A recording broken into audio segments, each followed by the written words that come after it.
Ninguém mais queria trabalhar comigo depois que eu perdi o trabalho com a Cássia Eller. Eu perdi o trabalho por conta da bebida. E eu acabei tomando um porre no dia do show. Mas eu estava vivendo um problema sentimental. E aí eu só me lembro de eu tentando ficar acordado no show. Eu sou um alcoólico, né? Eu gosto de falar alcoólatra também, porque isso me queimou totalmente no meio. Todo mundo soube. Triste, feio, ruim, vergonhoso. A minha história com o Brandão é numa época em que ninguém mais queria trabalhar comigo. Depois que eu perdi o trabalho com a Cássia Eller, né? Perdi por causa de bebida. Por causa da falta de disciplina também. Em qual momento da Cássia ali? No início? Cara, um show. Ela tinha lançado aquele terceiro disco, que era um disco produzido pelo Márcio Miranda, que é maravilhoso. Tem Lanterna dos Afogados, tem Coronel Antônio Bento. O Malandragem, o que tem Malandragem sem ser versão acústica. E aí o Liber me chamou para fazer uma versão de violão e voz de Malandragem.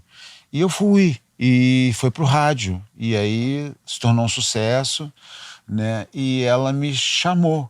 Ela me chamou, não. Ele me falou: olha, eu tô querendo modificar aqui a história da casa, eu quero fazer um show acústico com ela, né? E eu falei com ela, ela gostaria de tocar com você. Eu falei, uai, não sabia, né? Porque eu não a conhecia, mas ela me conhecia.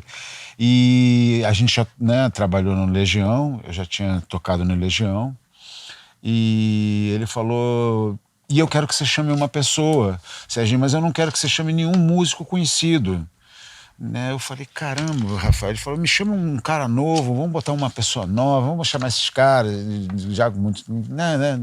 Tem você e você faz isso. Aí eu falei, caramba, cara. Aí eu lembrei de um show que eu fui ver no circo da banda A Bruxa. Cara, eu fui ver... Que essa banda era boa pra caralho, né? Porra, cara. Era uma banda, um rock and roll. Uma banda que pra mim tinha que estar aí. Tinha que estar aí. Né? Fabão, Valtinho... Né, o batera, não sei na época qual era, se era o Joãozinho, filho do Djavan. Era o Cambraia. Cambraia. Pra caralho, Lúcio Kroff na guitarra. Mas quando eu vi o Valtinho, cara, quando eu vi aquele cara com aquele cabelão... Ah, então eu lembro desse momento. Eram vocês dois violão de aço, é esse? Mas por que eu chamei, né? Com colete, sem camisa, uma calça transada. Cara, ele parecia o Rory Gallagher. E assim, tocando uma guitarra 335...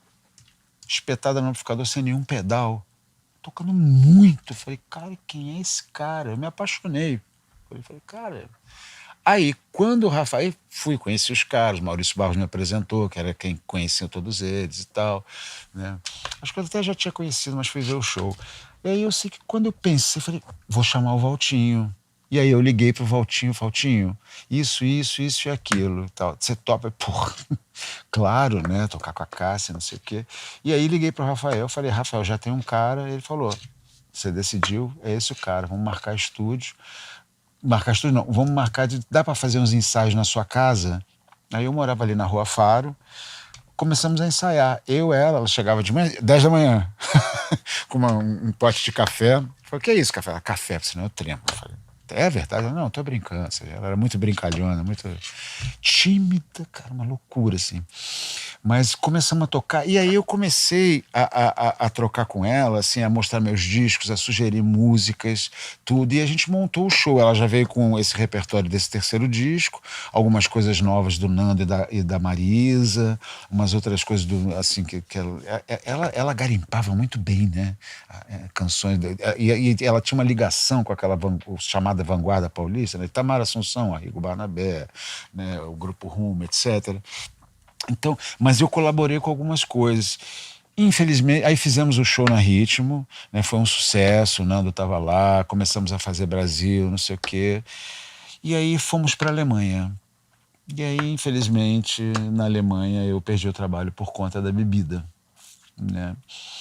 Eu estava misturando com remédio, aquela coisa toda. Eu já tinha sido advertido, porque eu estava acostumado. No traje isso acontecia, mas tudo bem, ninguém era mandado embora, assim. Claro, reclamava, porra, bebeu, não tô com porra nenhuma e tal, mas... Então, eu, além de tudo, estava mal disciplinado, mal acostumado, né? Eu estava acostumado a tocar numa banda em que você podia fazer tudo e você não ia embora, sabe? Dias bons, dias ruins, tá tudo bem. E ali eu era um sideman, e eu era o principal, cara. Eu era, sabe, ela precisava de mim sóbrio, né? Então eu fui advertido numa vez no Germania, não sei o quê, né? Que eu fiz um show que eu fiquei. Né, o meu violão não era ligado diretamente, era microfonado, fiquei batendo. Tava doidão, né? E aí na Alemanha aconteceu a mesma coisa, né? Por conta de uma situação lá da minha vida particular, né? E eu acabei tomando um porre no dia do show. No dia do show. Não pretendia, pretendia tomar só uma cerveja. Eu falei, pô, estamos na Alemanha, né, Valtinho? A gente foi, porque o show que a gente foi na Alemanha era um. Eu acho que eram galpões com espetáculos de teatro, com exposições, música. Era tipo como se diz, um evento artístico, né? Com várias manifestações artísticas também. E a Cássia, primeiro show internacional, com os Putz. violões. E aí eu falei, vamos tomar uma. Primeiro eu fui fazer uma massagem com uma portuguesa lá, que fazia um relaxamento, acordei cedo para ir. Mas eu estava vivendo um problema sentimental, que não vem ao caso. Mas aí eu estava relaxado e tudo, o Valtinho foi, me encontrou né, no lugar de tarde, a gente ia até a passagem de som à tarde. E eu falei, vamos, estamos na Alemanha. Ele falou, pô, mas só um. Aí depois do um eu falei, não, só dois, né? Aí depois do dois o terceiro, depois do terceiro um vinho. Aí ele falou, Serginho, e tal, não sei o quê. E aí eu só me lembro de eu tentando ficar acordado no show. Isso, por que eu tô contando, né? Porque falaram, não conta essas coisas. Eu falei, mas não contar Em que essas momento coisas. você percebeu que não tem o primeiro? Que se tiver o primeiro, vai ter o Eu segundo e o demorei terceiro? muito, porque assim, o alcoolismo é definido também como a doença da negação. Por isso que muitos alcoólatras não param de beber. Porque eles justificam o tempo inteiro e se manipulam e manipulam a todos de uma forma muito hábil. Muito hábil, é uma doença muito cruel, muito. Você demora, sabe, a você falar, realmente, eu tenho problema. Pelo menos demorou para mim. Demorou para mim. Para muita, tem gente que não. Na primeira, né, situação complicada. Cocaína eu vi que Pa- eu não podia com 21 anos e parei. Pá! Mas tem o cara que não para. Eu fui o cara que não parou. Fiz uma coisa, deu errado uma vez, deu não sei o quê, não sei o quê. Eu não parava.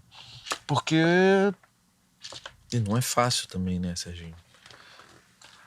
Eu sei porque essa questão da não é cocaína que eu tô te fácil, falando, eu não é falo. fácil é manter. Manter. Parar é fácil. Para mim sempre foi fácil parar. Mas eu voltava porque eu gostava. Bom, Normal, né? sou um alcoólico, né? Eu gosto de falar alcoólatra mesmo, mas eu disse que alcoólico é mais palatável. E o alcoólatra quer beber, e ele quer arrumar formas de beber como as pessoas bebem, né? Pelo menos eu vou falar de mim, não vou falar de forma geral.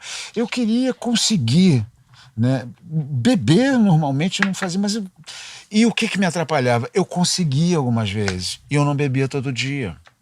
E eu tinha a questão do remédio, entendeu? Então, eu estava sempre me manipulando também, falando assim, não, é o remédio. Não, agora eu vou conseguir. E aí fazia uma besteira. E aí entra uma questão que eu identifiquei em mim e venho trabalhando nisso, que é da autossabotagem, né? Que muitas vezes você não percebe. Você tá detonando a tua vida, mas você não está vendo. Entendeu? Eu realmente não estava vendo o que estava acontecendo. E as coisas estavam na minha cara. Mas eu tinha essa questão de. Eu caí na minha conversa de que o alcoólatra era o cara que bebia todo dia. Eu que não sei o que. Não, que eu não era. Eu era um bebedor pesado. Quer dizer, a minha mente foi fazendo de tudo e tudo. Então eu sofri muito com essa história, né, da Cássia, porque isso me queimou totalmente no meio. Todo mundo soube. Né? Foi uma coisa horrorosa. Eram dois shows. O primeiro show, o Valtinho falou que o primeiro acorde que eu dei era um acorde que ele falou, cara. E eu só me lembro de eu tentando, na hora que ela ficava sozinha, eu tentando ficar acordado, Clemente. Falando, cara, eu não acredito que isso está acontecendo. E aí mais coisas aconteceram. No dia seguinte eu mandei cartões pedindo desculpa, me preparei, fiz um show excelente, excelente. Né? Eu e o Walter fizemos um show maravilhoso. Aí eu falei, pô, vai ficar tudo bem, vai ficar tudo bem. Mas aí, quando nós chegamos no Rio de Janeiro, eu tava meio assim, com a cara, tava sem graça, né? Porque eu ficava sem graça. Eu não era aquele cara que, legal. Não, legal não. Triste, feio, ruim, vergonhoso, né? E eu, no free shop, fui tentar falar com a Cássia, falei, o que você vai fazer hoje, Cássia? Ela falou, o que eu vou fazer, Serginho? Vou chorar a noite inteira.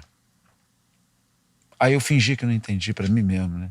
Por que ela vai chorar? Ela vai chorar porque ela vai te mandar embora, Sérgio. Mas eu ainda achava que não. E aí, 2 dias depois, eu recebi o telefonema do Rafael, muito chateado comigo, mas hoje temos uma relação ótima, né? Nós éramos também amigos antes de trabalharmos juntos e tudo. Empresário do Roberto, a gente sempre se encontra, é um barato, ele é muito elegante. Às vezes eu toco no assunto, ele fala, Serginho, eu falei, dei um trabalho, né, Rafael? Ele falou, nenhum. Muito, muito bacana, né? E aí, 2 dias depois fui desligado, todo mundo soube. Foi em seguida que estreou o show no Canecão, com o Lúcio no meu lugar, que é um amigo querido. E eu aí, cara, eu down in the hole, né? Eu não saía de casa de vergonha, eu sabia o que tinha acontecido, mas eu também não tinha dimensão, né? E com o passar dos anos eu fui vendo que, assim, muita gente me via de uma forma que era a forma que eu tinha apresentado, tipo assim, Serginho, maluco, não dá pra confiar, é um bêbado, é isso, assim, as piores coisas, né? Pouca gente pôde, teve gente que compreendeu. Aconteceram outras coisas lamentáveis também, né, ligadas ao meu alcoolismo, mas que eu já me perdoei e me distanciei porque eu não sou mais aquela pessoa, mas aquela pessoa ainda existe para algumas. Mas eu tô percebendo que, assim, são poucas, mas me incomoda, né? Porque eu gostaria de uma coisa que é muito difícil, assim, de que elas vissem que eu sou, mas o que eu mostrei foi aquilo e para muita gente, né? Tem gente que é inflexível, tem gente de tudo que é jeito, né? Tem um cara que vai entender, tem um cara que vai te chamar para trabalhar. Então, quando ninguém mais queria, quando eu gravei o Noite com o Lobão, depois de ter gravado o Cuidado, em 88, quando eu estava de férias no Aliás, esse é um Ultraje, baita disco, né? que tem Cuidado. Por Tudo Que For, que é um Botando solo aqui, bonito. que não é na ordem, mas... Nós fizemos juntos. E eu não fiquei com ele porque eu voltei para tocar com o Ultraje, mas foi uma das maiores alegrias da minha vida, porque eu era apaixonado pelo Lobão, desde o início. E quando eu conhecia aquela figura, eu só queria estar perto dele, ouvindo, e eu queria estar com ele. Amo muito.